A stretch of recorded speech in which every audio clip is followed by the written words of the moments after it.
মধ্যবর্তী সিরিয়ায় কি তবে বড় কোনো মোড় নিতে যাচ্ছে রাশিয়ার প্রভাব? মস্কোয় প্রেসিডেন্ট ভ্লাদিমির পুতিনের সঙ্গে রুদ্ধদ্বার বৈঠক করলেন সিরিয়ার নতুন সরকারের পররাষ্ট্রমন্ত্রী ও প্রতিরক্ষামন্ত্রী। আলোচনার মূল টেবিলে ছিল বিশাল সামরিক সহায়তা এবং আধুনিক অস্ত্র প্রযুক্তির ভাণ্ডার। আসাদকে হারিয়েও কেন সিরিয়ার সাথে সম্পর্ক আরও জোরদার করতে মরিয়া পুতিন? তবে কি ভূমধ্যসাগরে নিজেদের আধিপত্য ধরে রাখাই মস্কোর আসল লক্ষ্য? বিস্তারিত জানব আজকের বিশেষ প্রতিবেদনে।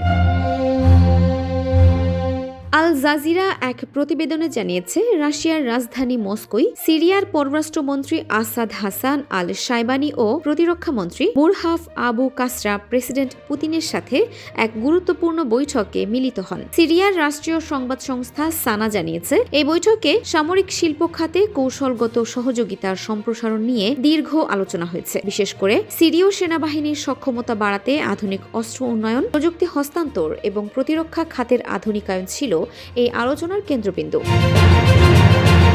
বৈঠকে প্রেসিডেন্ট পুতিন সিরিয়ার প্রতি রাশিয়ার অটল সমর্থন পুনর্ব্যক্ত করেন। তিনি স্পষ্ট করে জানান, সিরিয়ার ভৌগোলিক অখণ্ডতা রক্ষায় মস্কো সবসময় পাশে থাকবে।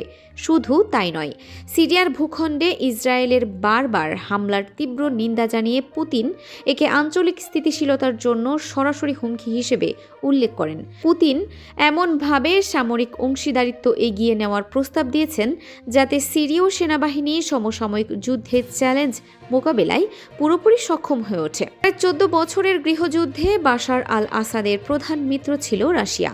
আসাদ পরিবার ক্ষমতা হারিয়ে রাশিয়ায় আশ্রয় নিলেও মস্কো এখন দামেস্কের নতুন কর্তৃপক্ষের সঙ্গে সম্পর্ক পুনঃস্থাপনে অত্যন্ত আগ্রহী। রাশিয়ার এই আগ্রহের নেপথ্যে রয়েছে ভূ রাজনৈতিক স্বার্থ। সিরিয়ার ভূমধ্যসাগরীয় উপকূলে অবস্থিত খমেইমিম বিমান ঘাঁটি ও তারতুস নৌঘাঁটি ব্যবহারের চুক্তি বহাল রাখা রাশিয়ার জন্য অপরিহার্য। এর মাধ্যমেই মস্কো মধ্যপ্রাচ্য ও ইউরোপের জলসীমায় নিজেদের প্রভাব বজায় রাখে। রাশিয়ার এই বিশাল সামরিক সহায়তা কি সিরিয়ায় স্থায়ী শান্তি আনবে, নাকি ইসরায়েলের সাথে নতুন কোনো সংঘাতের জন্ম দেবে? পুতিনের এই নতুন কৌশল মধ্যপ্রাচ্যের রাজনীতিতে কতটা প্রভাব ফেলবে? আপনার বিশ্লেষণ আমাদের কমেন্ট বক্সে জানান।